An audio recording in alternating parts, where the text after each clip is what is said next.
Hi all, good morning. ಇದು Saturday mini log. ಹೊರಗಡೆ ತುಂಬ ಗಾಳಿ ಮಳೆ ಇತ್ತು. ಸೊ ಫಸ್ಟು ನಾನು ಲಂಚ್ಗೆ ಟಿಫನ್ಗೆ ಏನೆಲ್ಲ ಬೇಕು ವೆಜಿಟೇಬಲ್ಸ್ನ ಕಟ್ ಮಾಡಿಕೊಂಡೆ. ಅಕ್ಕಿ ರೊಟ್ಟಿಗೆ ಕಾಂಬಿನೇಷನ್ ಆಗಿ ಟೊಮೆಟೊ ಚಟ್ನಿಗೆ ಫ್ರೈ ಮಾಡಿಕೊಂಡು ಜವೆಗೋಧಿ ರವೆನ ಊರಿ ಹೋಗಿದ್ನಲ್ಲ ಅವಾಗ ತೊಗೊಂಬಂದಿದ್ದೆ. ರವೆನ ಚೆನ್ನಾಗಿ ಹುರ್ಕೋಬೇಕು. ಹುರ್ಕೊಳ್ತಾ ಸೈಡಿಗೆ ವೆಜಿಟೇಬಲ್ಸ್ ಕೂಡ ಬೇಯಲಿಕ್ಕೆ ಇಟ್ಟು 5:30ಇಂದ 6:15ವರೆಗೆ ಇಷ್ಟೆಲ್ಲ ರೆಡಿ ಮಾಡಿಕೊಂಡೆ.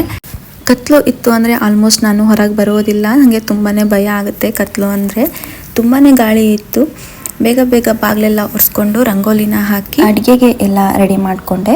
ಹಾಗೆ ವೆಜಿಟೇಬಲ್ ಉಪ್ಪಿಟ್ಟು ಮತ್ತು ಅಕ್ಕಿ ರೊಟ್ಟಿ ರೆಸಿಪಿನ ನಾನು ಆಲ್ರೆಡಿ ನನ್ನ ಯೂಟ್ಯೂಬ್ ಚಾನಲಲ್ಲಿ ಅಪ್ಲೋಡ್ ಮಾಡಿದ್ದೀನಿ.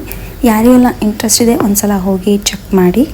ಪ್ರಿಷಾ ಇವಾಗ ಲೇಟಾಗಿ ಎದ್ದೇಳೋದ್ರಿಂದ ಅವಳು ಹೇಳುವಷ್ಟರಲ್ಲಿ ನಂದು ಅಡುಗೆ ಎಲ್ಲ ಆಗಿರುತ್ತೆ. ಹಸ್ಬೆಂಡ್ ಲಂಚ್ ಬಾಕ್ಸ್ಗೆ ಇವತ್ತು ಯಾವುದೇ ರೀತಿ ರೈಸ್ ಐಟಮ್ನ ನಾನು ಮಾಡಿಲ್ಲ, ಯಾಕೆಂದರೆ ರೊಟ್ಟಿ ಕೂಡ ರೈಸ್ ಐಟಮ್ ಆಗುತ್ತೆ ಅಂತ. ಪ್ರಿಷಾ ಆಲ್ಮೋಸ್ಟ್ ಉಪ್ಪಿಟ್ಟನ್ನ ತಿನ್ನೋದಿಲ್ಲ, ಹಾಗಾಗಿ ಅವಳಿಗೆ ಸ್ವೀಟ್ ಪ್ಯಾನ್ ಕೇಕ್ನ ಮಾಡಿಕೊಟ್ಟೆ. ರೆಸಿಪಿನ ನಾನು ನನ್ನ ಯೂಟ್ಯೂಬ್ ಚಾನಲಲ್ಲಿ ಅಪ್ಲೋಡ್ ಮಾಡಿದ್ದೀನಿ, ಒಂದ್ಸಲ ಚೆಕ್ ಮಾಡಿ.